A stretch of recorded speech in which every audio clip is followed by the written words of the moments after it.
Welcome to Sabs podcast. I'm your host, Sabrina Salvati. My special guest today is Selwyn Jones. He's the uncle of the late George Floyd. Hi, Mr. Jones. How are you doing, Miss Sabby? Are you having a wonderful day?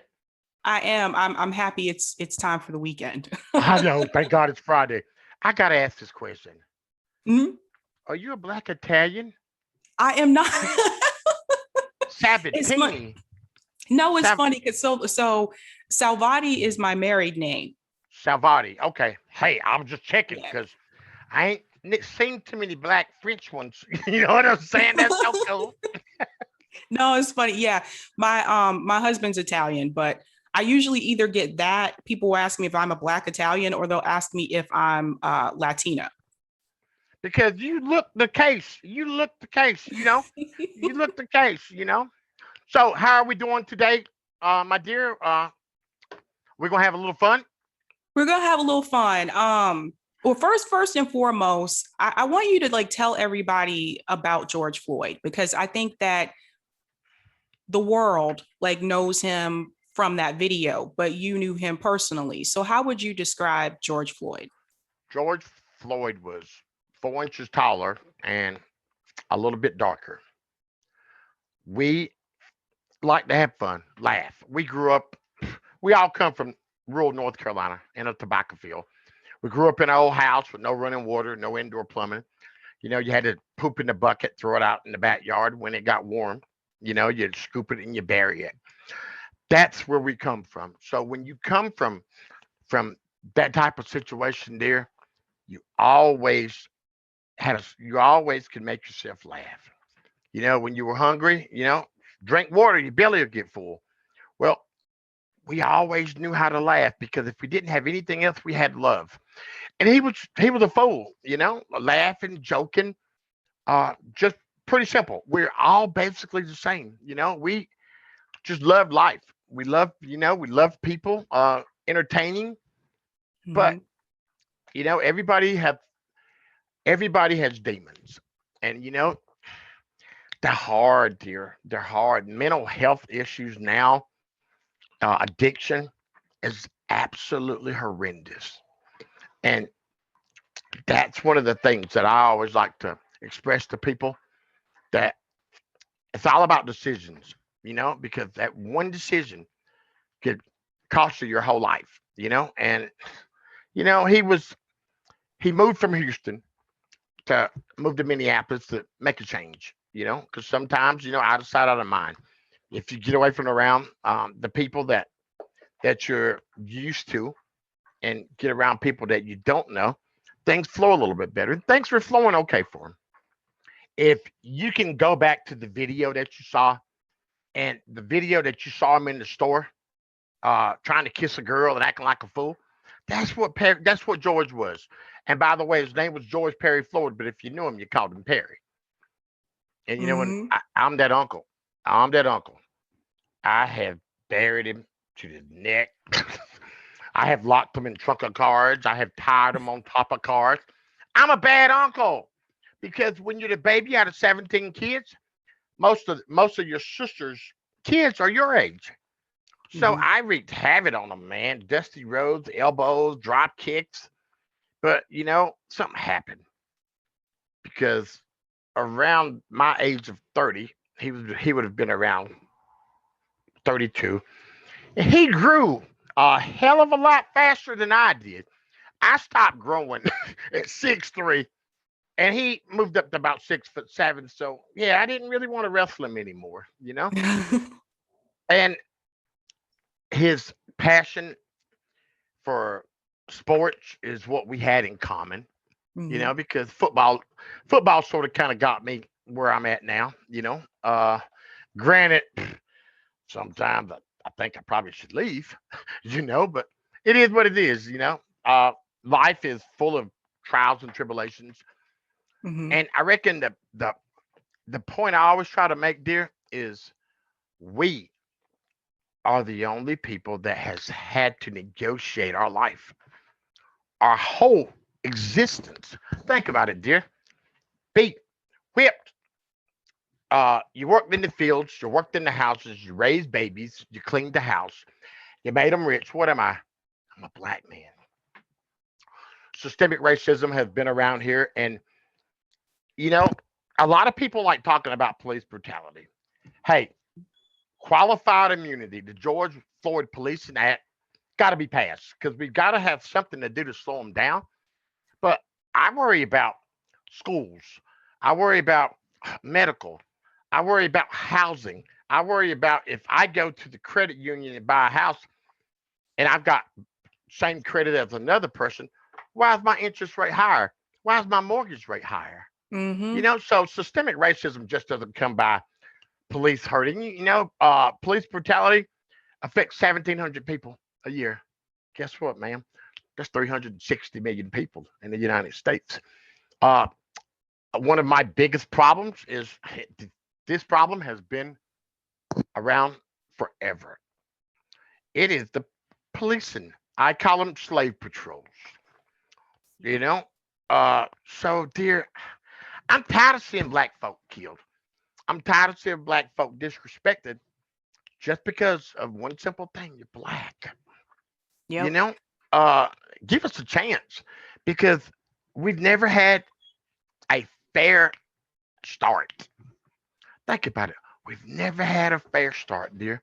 And it seems like since George has been murdered, I can think of 6 people that have been killed. So and it's crazy because people make excuses. Mm-hmm. Excuses are an easy thing to make, but people make excuses for why it happens to us. And there I've been ever since the 26th of May. I've been on like DEFCON 5 mode. I have been advocating. I've been preaching.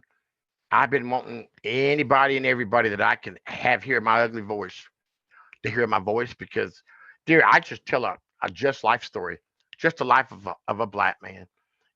And think about this, Miss Sabby. We couldn't go into any place public 55 years ago. Yep. Ain't that crazy? Because I'll turn 55 in 2 weeks. You don't have to tell me I look like I'm 35. I know this. I know this. I know this. It's them buttocks I've been putting around my eyes. It's the buttocks. Oh, I'm sorry, Botox.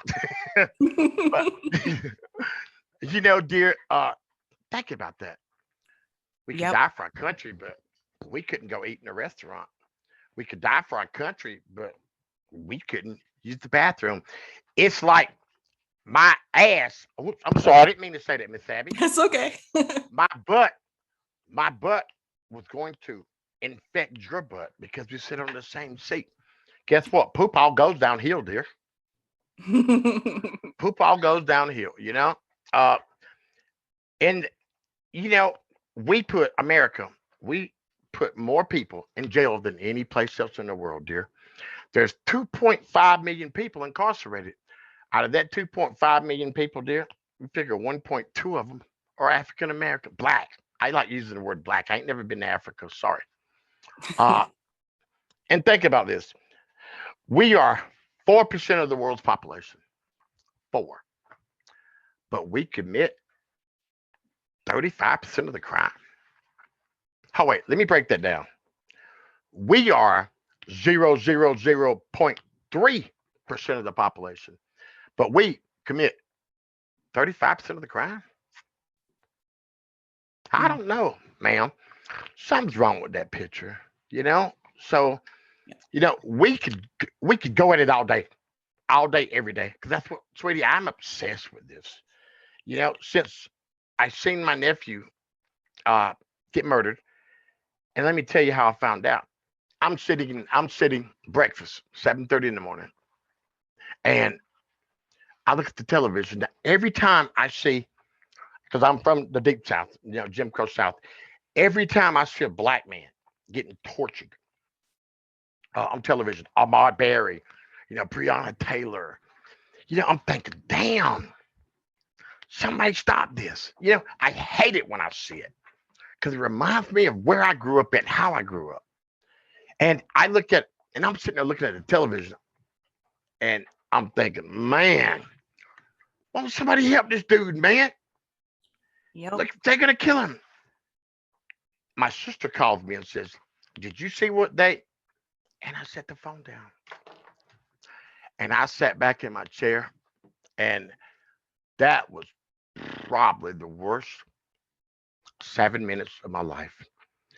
After watching him for 30 seconds, you knew that the black guy was going to die in this movie. You knew that you never once thought he was going to get up and walk away. You knew the only way the black guy was going to lead this is he was going to die in this movie. And it ripped my heart out.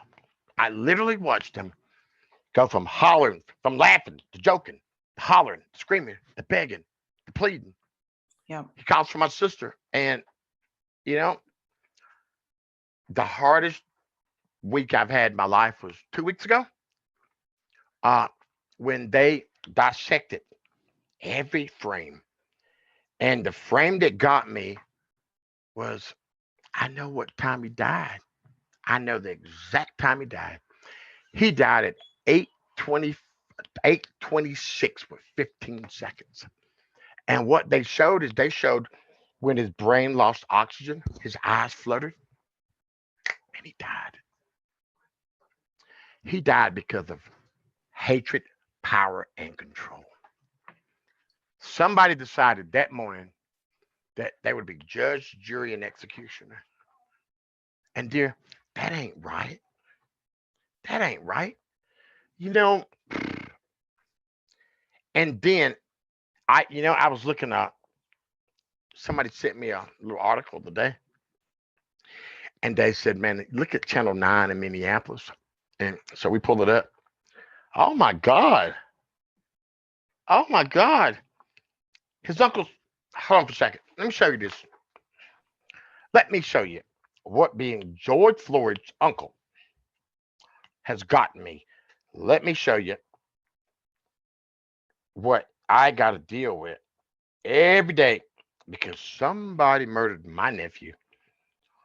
And reality is, dear, most people literally thought, just another dead nigga in this world. Mm. That's exactly what people thought. I live in a town of 1,200 people. And, I remodeled a motel myself, by myself, and most people been around here for 17, 18 years. Just moved here 4 years ago. And I was the hardest working dude in town. I'm shoveling snow off wood so I could nail it and work it. Now, no black dude don't give a damn about no snow girl. You know this. But this is what I got shot at me, mama. Can you read that? If you're offended by a piece of cloth, but think dealing drugs to kids is all right, you might be this moron. Wow. Miss Sabby, this was sent to me by someone that lived 3 houses down because somebody murdered my nephew. I sell dope to kids. And I've seen these, the people that we were, I've been known for 18 years. Our kids play together. And all of a sudden, somebody murders my nephew in the middle of the street, in the middle of the day. Like did he ever seem like he was ever going to stop? He acted like most of those people act. Nobody can tell them what to do or how to do it because it's their decision. Once you debate with them, you ain't nothing. You're a dummy because it wasn't their idea. And dear, I live in a town, once again, of 1,200 people. If you read that, the GQ article, Mostly Secret wrote a wonderful article about what's going on. And I have a film crew in town now, and we're doing a year uh, memorial, a year celebration, and that same dude, we seen. I went to the little track meet today. The little at the end of school, how all the kids out there are running and stuff. Mhm. That's the first time I've been out. That's the first time I've been out in this town in 4 months. I go from my motel to the airport. I go from the motel to the house. I've got, I don't know, 500 screenshots of people saying, go back to Africa. You don't belong here. And all these bad things because somebody murdered my nephew. And then it's easy to blame and humiliate and shame people because that's what these people have been doing our whole life. You know, Mhm. and sweetie, all I wanted to do was to stop. So what I have done is I have made it my right. I've made it my challenge. I've made it my job to forget about everything else in my life and try to be that guy to make a change because I don't want my babies going through this. I don't want your babies going through this. I don't want nobody babies going through this. Think about it, dear. Mhm. This has been going on for 400 years and it don't look like it's slowing down. And I want to ask you a question about that. So the George Floyd Justice and Policing Act, Mhm. two of the things that it is supposed to do is it's supposed to, end qualified immunity for police officers. And it's supposed to, prevent like discrimination from police officers towards African Americans, Racial profiling. racial Uh, profiling.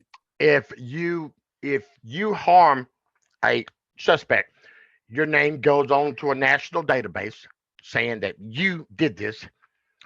You don't get screened or investigated by your facility because come on, if me and you working together and you put your boot up somebody's butt, I'm gonna say you didn't do nothing. He tripped and fell on your shoe. You didn't Mm-hmm. kick him in the butt.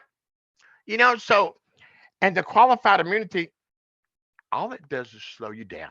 And maybe we need a thought. Maybe we need them to think for a second.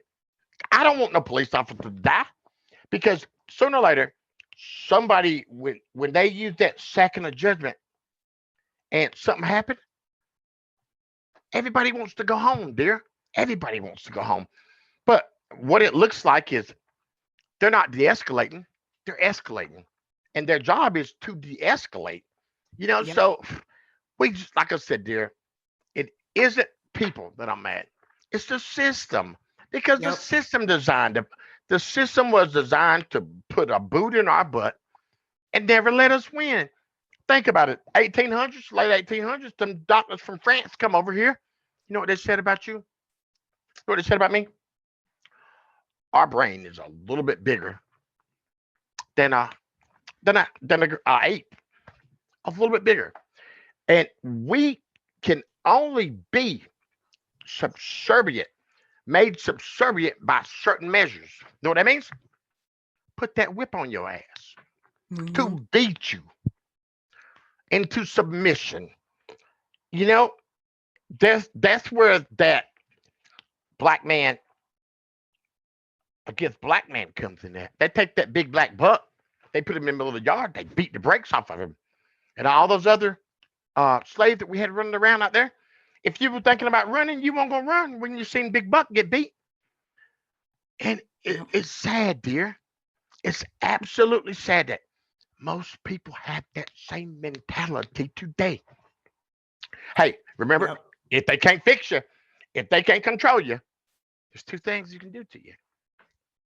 They can lock you up and they can send you to the farm where you make 40 cents a day and you make the system that you're in about $1,500 a month. So, it's one of those things, sweetie. It's a plus plus for them. And what is it for us? Prison is no reform. Prison is a crime house. You go to prison, you sit there, they get the money, the time out of you, they put you back out. Hey, you got a felony, so you can't do a damn thing. You can't get a Mm-hmm. job. You suffer and you can't vote. And that's something else that I would love to see if I could put into play. When you get through with your probation or parole, you've served your time to society. Why not give them an ability to vote? Why Right. not take that felony off your record? Because sweetie, think about it. With that F on that record, ain't a lot of people Here we go again. Systemic Mm-hmm. racism. Because you see somebody with a felony, 9 times out of 10, it's the black guy. You can't get a job. And it's simple. Uh, they 1941, 1941, the GI Bill came out. The GI Bill said that we were gonna have a middle class family. They were gonna give us some houses. You're gonna have you were able to get a house if you fought in the war. There's a problem. Guess who got the houses? Guess who made the middle class family? Mm-hmm. The white folks. Guess what we got? We got public housing. You know what they call that? The ghetto. Yep. So you put us in the same place. You give us bad teachers. You give us bad housing. You don't give us the opportunity to have medical. That's the reason why more people die of corona because of our medical history. Yep. Uh, and if you go to a bad school, you're gonna go. You're not gonna be able to go to college to get an education. Therefore, you're gonna have a bad job. Therefore, guess what's gonna happen, dear? So, sweetie, all this was designed for us to lose. Yep. All of it was designed for us to start behind the 8 ball. And dear, when does it ever stop? When does it ever stop? So I have a question for you about that in reference to Democrats, how they've been handling this situation. I was very disappointed seeing people kneel with like kente cloth. I wasn't too, thrilled with Nancy Pelosi's speech after the verdict was read when she was talking about thank you, George Floyd, for sacrificing yourself. And another thing that I'm having difficulty with is that Joe Biden said we need to pass the George Floyd Policing Act. But at the same time, President Biden is also, he wants to give more money to police. That just seems like a contradictory statement to me. So I'm wondering, like, how do you feel about that? Because I honestly don't feel like Democrats, Republicans, either side, I don't feel like either of them really care about Sweetie, African Americans. think about this. Think about this, dear. Why can't, why wouldn't both sides want what was right? Mm-hmm. Think about it. Why does every state have different laws when we live in the United States? Think about it. Why in the hell, God bless my home state, why in the hell won't they show the body cam from that young man in North Carolina? 20 seconds? Yep. 20 seconds. So, and I'm not going to be getting into the politicking too much, but all I know is this that 4 months, 5 months before that presidential election and stuff like that, who did you see around our family all the time? Hmm? Hmm? I ain't seen nothing, dear. And that's the problem that I got. Uh, People promise you a lot of things because they got to tug at them heartstrings. They need them heartstrings because they need them votes.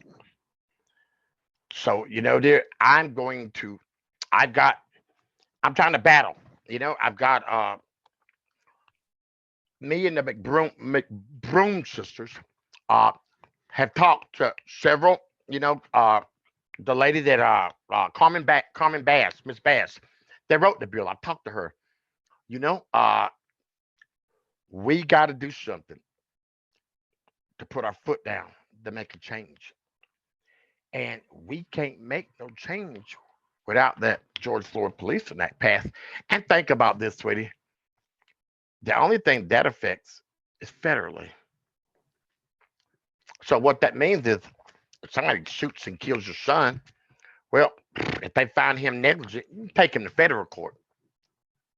He's not going to go to jail, but you can take him to, you can show him punitively because most people, if you mess with their pocket, you're messing with them. Well, dear, I'd say an eye for an eye. If you harm a suspect, your ass should go exactly where you're trying to put him because everybody wants to go home. And the problem is, sweetie, If you run away from me, I remember when I was a little kid, and when I had them hands, I used to whoop them up. If somebody ran the other way, guess what he told you? I'm done. I don't want no more. And if somebody turns their back on you and start running, why can't you just let them run on home? You got the identification. You know where they live. You got the car. Why not let them run home and pick his ass up in the morning with a headache? Why you got to kill him? Think about it. And I know it's unfeasible to think that they can give a warning shot. But sweetie, something got to happen. And the money that they're giving to police, I don't believe in I do believe in defunding the police, but I believe in defunding the police. Why you got to have a $15,000 body cam? Hell, you ain't showing it to us. Why don't you put counselors on the car? And and if a mental health issue call, send a counselor out there, because sometimes, sweetie, all somebody want to do is talk to somebody. Yep. And soothe their soul. That's all they want. But when you put a police on the scene, guess what? Somebody's having a mental issue, issue, and you see the cop. What's the first thing you're gonna do? You're gonna get scared. You're gonna worry about going to jail, and you already got all these things in your brain. Sweetie, it's a no-win situation. And I'm just tired of not winning. I am honestly tired of not. And this, it has a lot to do with my nephew, sweetie, but I've been feeling this way my whole life. I got called a nigger from the time I was in the first grade to the fourth grade. They put me on the slow bus because I couldn't talk. I got beat up every day. Black folks, white folks, because I was a little dumb boy, poor, dumb, couldn't talk, poorest thing in the county. And I got my ass beat every day because I stuttered. Oh, he's dumb. And the things that you have to go through in this country because your intelligence and the color of your skin is absolutely horrific, sweetie. And if your heart didn't do something when you seen my nephew get murdered, you ain't got no heart. Yep.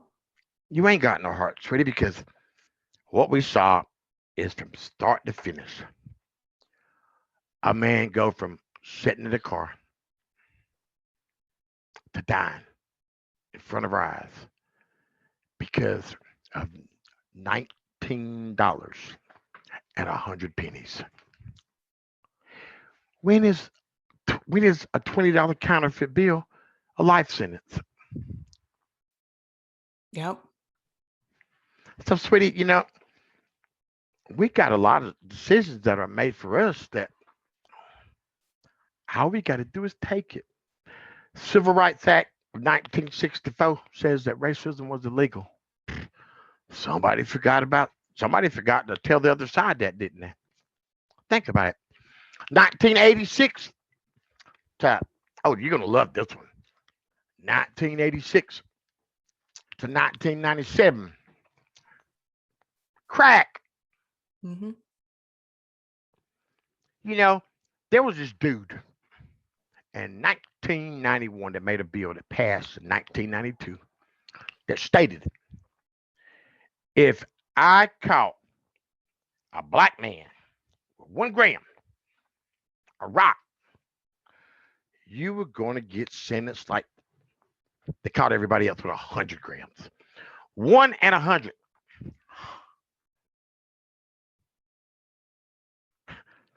I'm really going to blow your mind here now. Guess who made that bill? Who made that bill that was with Bill Clinton that made that bill that 1 in 100? If you got caught with 1 gram of rock, they penalized you like you got caught with 100 grams of cocaine. It was Biden. Bam! Bam! Yep. Mm-hmm. Why can't he rescind that? Mm-hmm. Hold on, wait now. That's 1987 to 1997. What about 2004 to now? They don't go to jail. They go to rehab. You tell me. You tell me where that's fair. They send me in a cage for 30 years for having 2 grams of rock, and I can get caught with 102 or 3 or 4 scripts, and all they do is tell me that I gotta go to rehab because of the color of my skin. Yep. Yep. Sweetie, when are we going? When is anybody gonna say, "Damn, I've been having it bad"? It don't seem like, honestly, nobody cares. Nobody cares. Nobody cares. They care about what's good for them and their folks. Think about it, sweetie. Yep. Think about it. You remember Oliver North? Yep. Oliver North said in 1988 that the Contra War, they put drugs in the ghetto to pay for the Contra War. Guess what, sweetie? They kicked. They. Ronald Reagan was going to try to kill him. Ronald Reagan brought him up. They were going to throw. They threw him out. And guess what? They said that he was alive. Guess what? Oliver North won't lie. Oliver North won't lie. There's a whole generation. They're they're what, 33 to 35 now on down. Uh, they locked up all the brothers, and pretty much what happened was, I'm doing a webinar. Pretty much what happened is you had crackheads raising the crack babies. Crackheads raising babies because they locked all the men up. And now this is one I hate to say. God, I hate to say this. I hate this with all my heart and soul. We need to fix that 63% thing we got. 63% of African American families have a beautiful queen like yourself raising the babies. So that we can't win. We can't win if we can't change that. We can't win if we can't change that. Because But there, that part of that comes from slavery, though. bam, bam, they taught us how to not care. Yep. That's the reason why when you see a brother and he doing his thing, why not say good job, man? Do the thing, bro. You know, you made the right decision. Keep your head up. Keep make keep looking good for yourself and your family. But guess what? That dude down the street, oh man, he ain't poo poo. He ain't doing that, man. He probably stole some of that. That's what they taught us. They taught us how to hate each other Yep. because if when they taught us how to hate each other, guess what they said? Check for us. Hell, we ain't got that's less we got to do because we're teaching them to do it to themselves. So, dear mama, we can go through this all day and all night. That's what makes me sad because every day I wake up and I live in a town that everybody dislikes me. But I went to the, like I said, I went to the spring thing earlier, and I walk up, and there were people standing right here, looked like I stunk because everybody went on that side, and I'm okay with that because what I want to know, I want that dude that I know that wrote me that to come close to me. I do because cowards like to say things over the internet. Cyber bullies. But when you see them, oh God, the one dude walked past me today. I seen him at Menards a couple weeks ago. Sweetie, he looked like he walked over his grave. He like seen it when I walked over to him. It scared him, and he looked at me. And he had a buddy with him. He's like, "Man, are you crying?"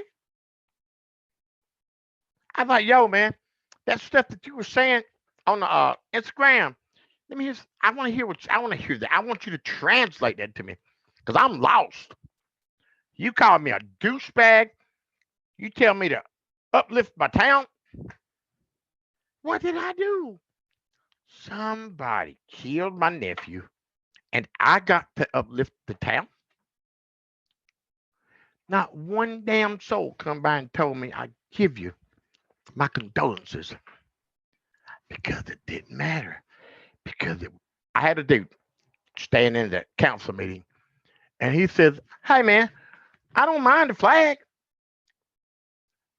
but if we wanted to take the flag down, if it was our decision, hey, let's do it. But why are we gonna do it? Because the dead nigga's uncle live in town." Gosh. I've been knowing this dude, man, for 18 years.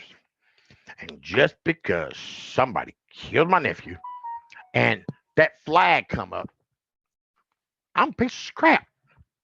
I'm the sorriest black dude that's ever pooped between two shoes. I have no rights.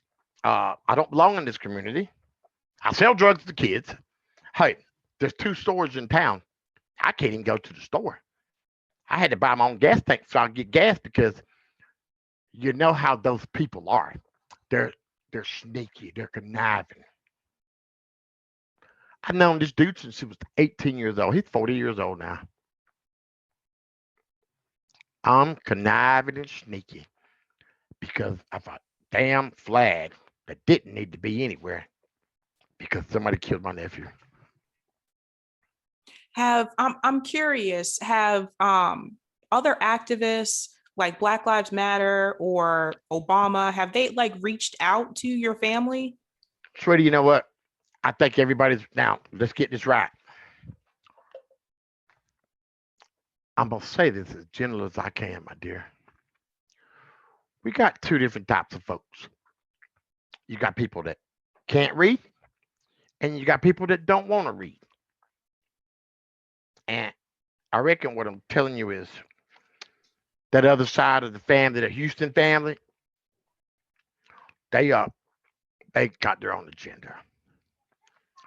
I have my own agenda, and my agenda is to make the world a better place. I don't care about no damn car. I don't care about no house. I don't care about no suits. All I care about is I've seen one of my favorite people get treated like a dog. And he ain't here no more. He can't come to Thanksgiving. He can't hold his baby. He can't shake me up. He can't do any of that.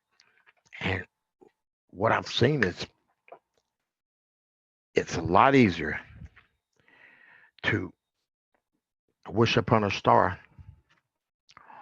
than to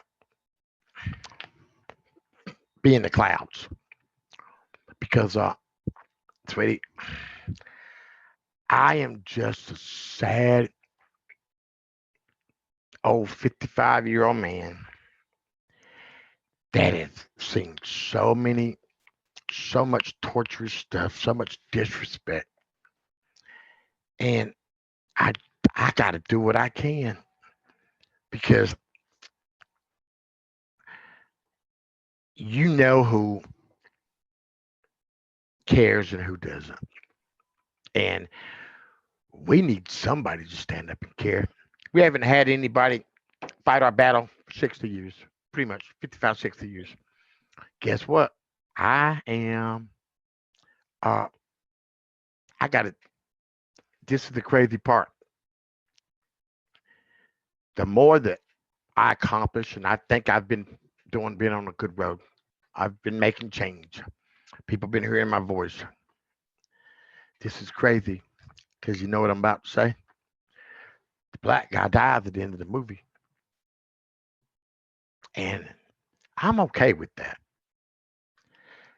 As long as my babies get to be able to walk with their head up and they know that daddy got sick and tired because he took it upon himself to do whatever it takes.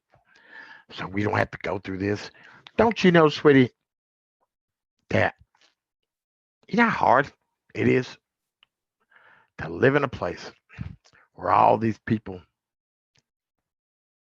thought you were, hey man, and I knew if something happened, what they would think. But as long as 50-50, that's all I need. I don't need nothing. 50, you 50-50 with me, we're good.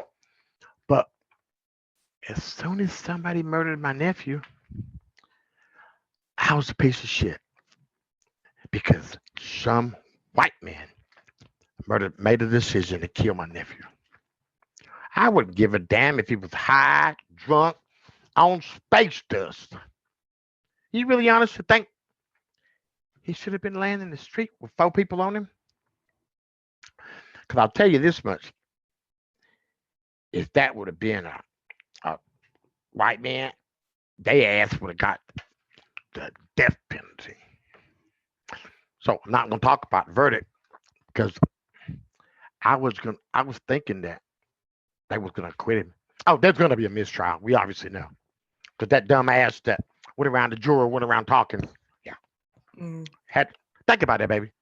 You sentence a man for killing my nephew, and they're gonna probably be a mistrial because somebody had on a George Floyd shirt. Mm-hmm. What kind of world do we live in? This place don't like us.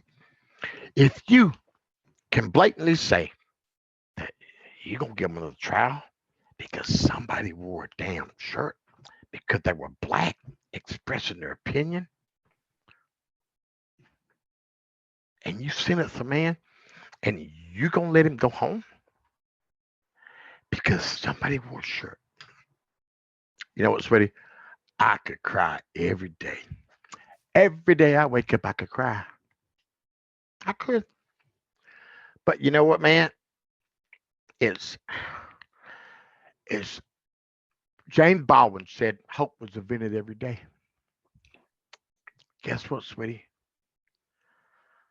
I don't think it's invented for black folks.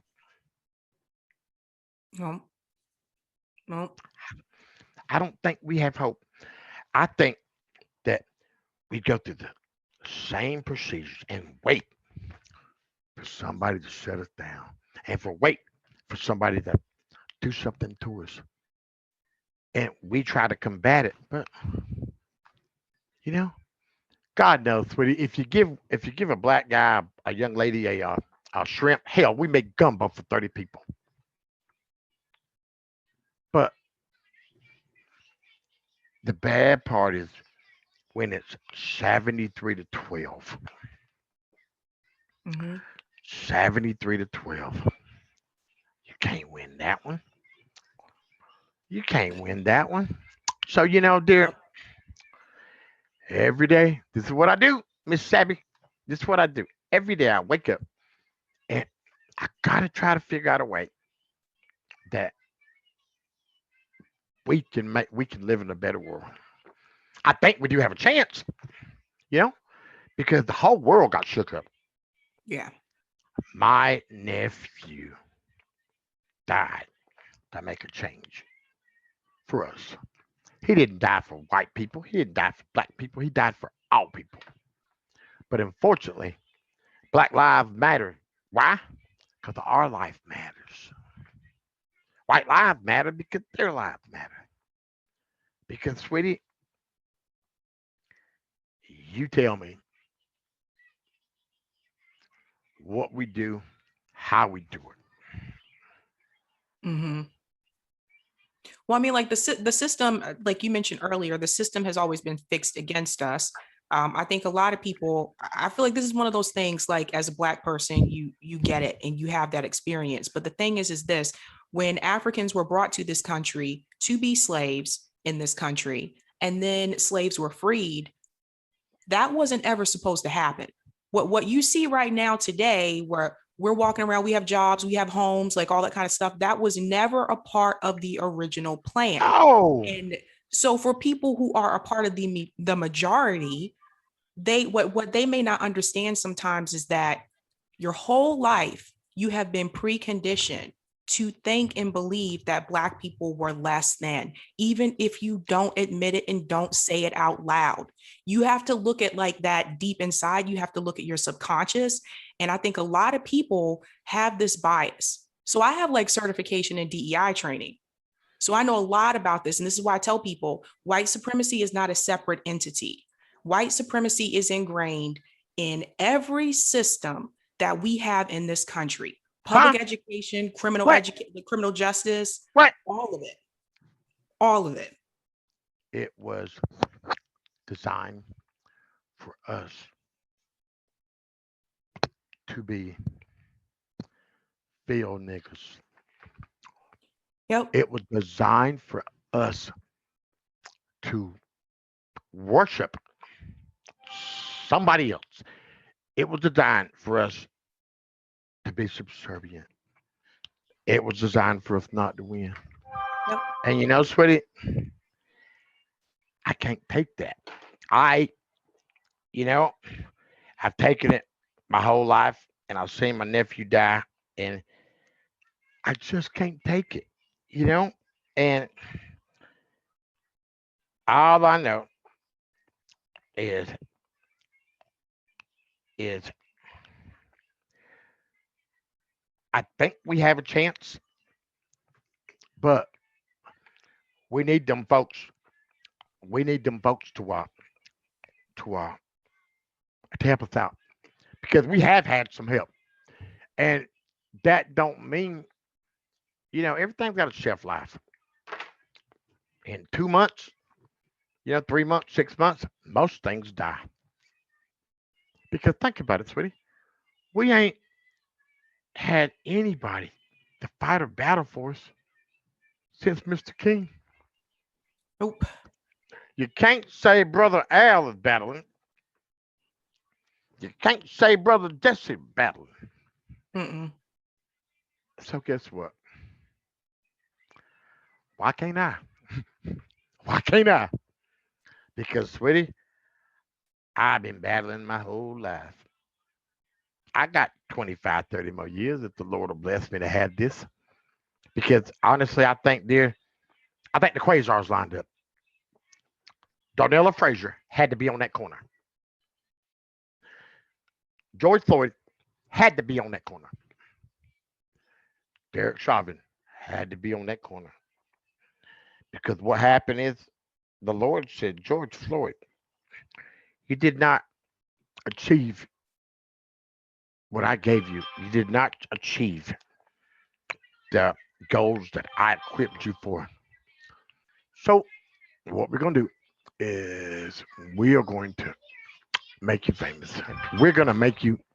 We're gonna give you an opportunity to change the world. We are. And somebody said, let's show how the devil works. And he went to work. He went to work. The devil sure went to work. And this is the crazy part, girl. I don't know where this come in at, but somebody said, Uncle, right and center, got the biggest mouth I've ever known. You talk more than anybody I've ever known. I've been told to shut up more times than that funny looking mama sitting in the front row of that Southern Baptist church with that old crazy hat on with the butterflies on it. She thinks she's looking pretty. And he called my name. And all he told me to do was the best I could. Because my heart's broken, my soul's broken, my spirit ain't. And I, there, there's no such word called can't to me. Because if I can fight and battle from where I come from, shit in the bucket, excuse me, throwing it out in the back, burying it when it was warm, drinking water because you was hungry, make your belly full. living in a 3-room house that 15 people slept in. You were hoping that damn little Nate didn't drink no water that night so he wouldn't pee on you. And I battled from that. I can come from hell. I'm ready to go, mama. I ain't young as I used to be. I ain't quick on my feet, but I ain't gonna go running that night. That's for daggone show. Mm-hmm. Ain't that crazy? Mm-hmm. I can literally say to you, I won't go running that night in a Mm-hmm. town that I've spent a whole lot of money in, that I choose to raise my babies in. I can look you in the eye and say, uh-uh. When it get dark, I need to be at my motel or my house because things go bump in the night. And these folks have showed me the kind of anger that I know not. So, dear, all I know is this is I gotta thank people like yourself that, and I know when you see my message, you're like, oh, you lying. You lying. Hell no, that ain't him. You lying. And then you Google me and you see that old freckle faced rascal. Oh God, it is him. There, all I want to do is have a conversation. That's all I want to do is have a conversation. You know, because 4 things: educate, communicate, conversate, and you gotta piss people off to make things happen in this world. Mm-hmm. So I know that if we can do those consistently and have that block party and gather with people that feel the same way, got a chance. And to our less melanated brothers and sisters, if you really feel how you're showing and acting after this get over, don't go sit at your friend's house playing video games and let uh, that dude sitting in the chair use that word. When you see somebody disrespecting somebody, that's a check. Hey man, why you gotta do that? Why do you gotta disrespect them because of the color of their skin or what kind of car they're driving? Funny question. Uh, I'm driving that big body, and I pull up.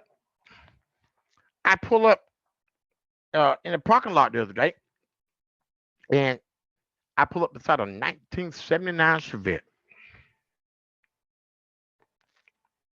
I look over there. The old girl, she didn't have no electric door lock, so she reached over and locked the door. She clicked, and I'm looking at her. I think my car got, I don't know, 6,000 miles on her. And I'm looking at her. I'm thinking, look at this. I wait till she got out. She gets out, and I walk right by. I was like, baby, I think I parked far enough away so I wouldn't scratch that Chevette.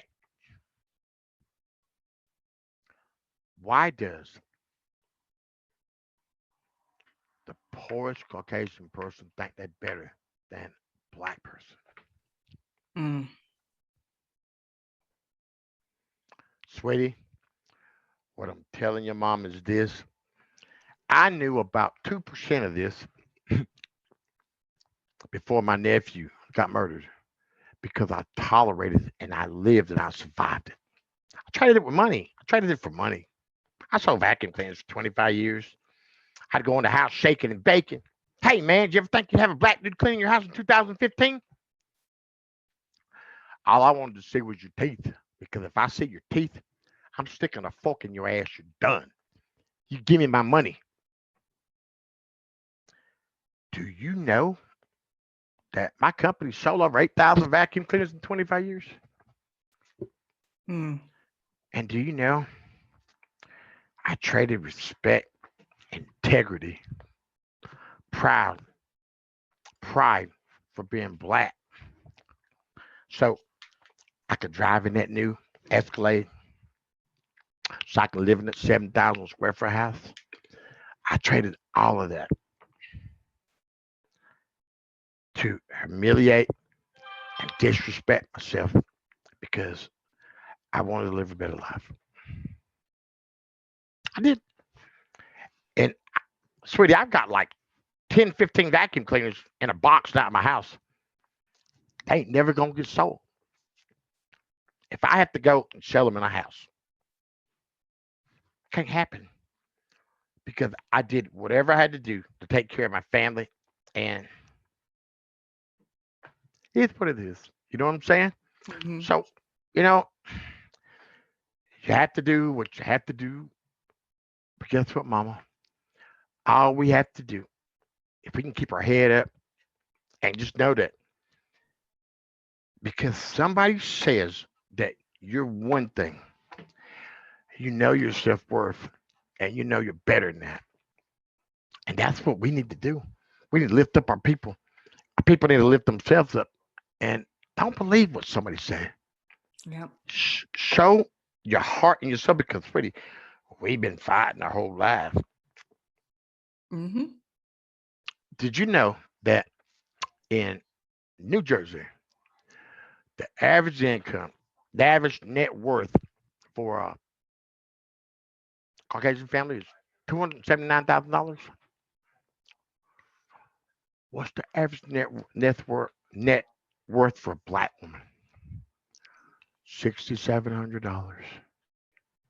Yeah, that doesn't surprise me. Here in Boston, it's like 250K for white families, and it's $8 for Black people. And nobody has tried to, again, going back to who we put in office, no one has tried to close that Black white wealth gap, and it's a serious problem. Sweetie, you know what? They're not going to because it ain't important. It ain't important. Mama, you are joy. You are joy, joy, joy, joy. I love seeing a beautiful Nubian princess. Oh, thank you. You know, Mama, I always tell people that we always got to have a part two with me. Uh, you call me when you want to get down again, because I'm always ready to rumble. Because somebody got to do this. Yep. Because without folks like you, I can't do what I'm supposed to do. So God bless you, mommy, and I must bid you adieu. You beautiful Nubian princess. I told you this was gonna be a conversation because I'm live action all day, every day. Until Thanks I so see much you, for thank you so much for coming on, Selwyn. until I see you again, beautiful. Strike a Bye. pose.